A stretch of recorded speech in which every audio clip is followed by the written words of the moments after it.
Hi friends, எல்லோரும் எப்படி இருக்கீங்க? நல்லா இருக்கீங்களா? இன்றைக்கி என்னோடய ஸ்டைலில் நான் எப்படி ரசம் வைப்பேன் அப்படின்றத தான் உங்ககிட்ட நான் ஷேர் பண்ண போகிறேன். அதுக்கு முன்னாடி நம்ம வீடியோவை ஃபஸ்ட் டைம் பார்க்குறீங்கன்னா நம்ம சேனலை சப்ஸ்கிரைப் பண்ணிக்கோங்க, ஒரு லைக்கை போட்டுக்கோங்க. இப்போ ரசத்துக்கு என்னென்ன தேவைன்றதை நம்ம பார்த்துக்கலாம். சரியா?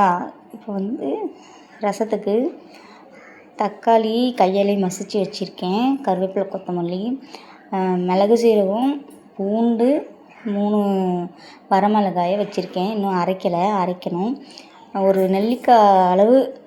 பெரிய நெல்லிக்காய் அளவு புளி எடுத்து ஊற போட்டிருக்கேன். அப்புறம் சாதம் வெந்துக்கிட்டு இருக்கு. அந்த கேப்பில் வானல் அடுப்பில் வச்சுட்டேன். வானல் காஞ்சதுக்கப்புறம் எண்ணெய் விட்டுக்குவோம். எங்கள் வானல் அவ்வளோ சீக்கிரம் காயாது, ஏன்னா எங்கள் வீட்டு அடுப்பு கொஞ்சம் ரிப்பேராக இருக்குது ஃப்ரெண்ட்ஸ். சிம்மில் எரிஞ்சிக்கிட்டு இருக்குது. போதுமான அளவு உங்களுக்கு எவ்வளோ தேவையோ ஆயில் விட்டுட்டு இந்த எண்ணெய் சூடாகட்டும்.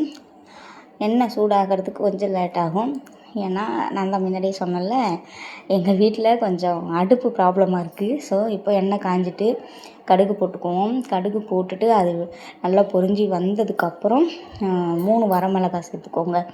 ஏன்னா வரமிளகாய் வந்து உங்களுக்கு காரம் அதிகமாக வேணும், ரசத்தில் காரம் இருக்கணும்னா ஒரு 4 கூட சேர்த்துக்கலாம். நம்ம ஏற்கனவே மிக்ஸி ஜாரில் ஒரு 3 மிளகாய் போட்டிருக்கேன் அரைக்கிறதுக்கு.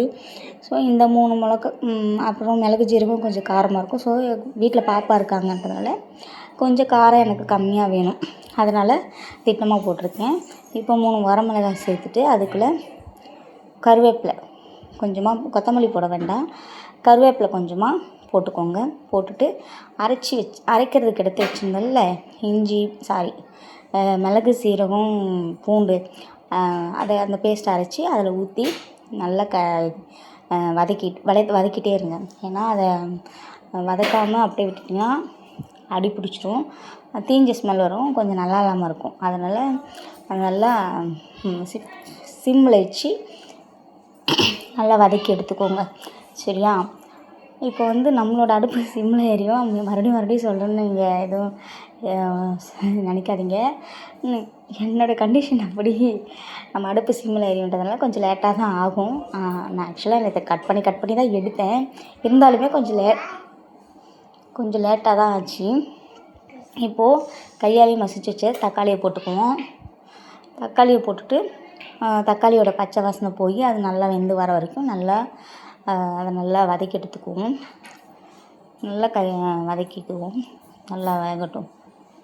சரிங்களா?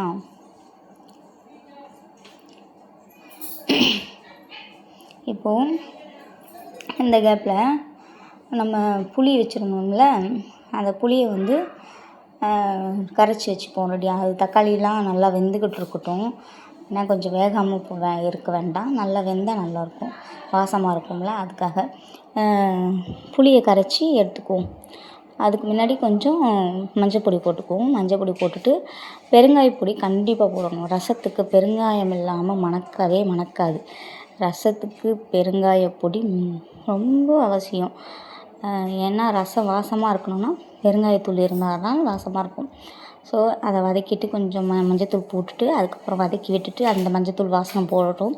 அப்புறம் பெருங்காயப்பொடி சேர்த்துக்கணும். நான் பேக்கெட்டில் தான் வாங்கி வச்சுப்பேன், டப்பாவோட இருந்துச்சு, காலியாகிட்டு ஒரு பேக்கெட் ஃபுல்லாக போட்டுட்டேன். அது நல்லா தான் இருக்கும் வாசமாக.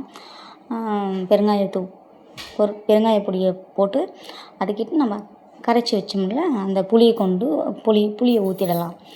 ஊற்றிட்டு உங்களுக்கு எவ்வளோ ரசம் வேண்டுமோ, உங்களுக்கு வந்து 2 நாளைக்கு வேணும் எனக்கு ரசம் அப்படின்னா கொஞ்சம் எக்ஸ்ட்ரா தண்ணி வச்சுக்கோங்க.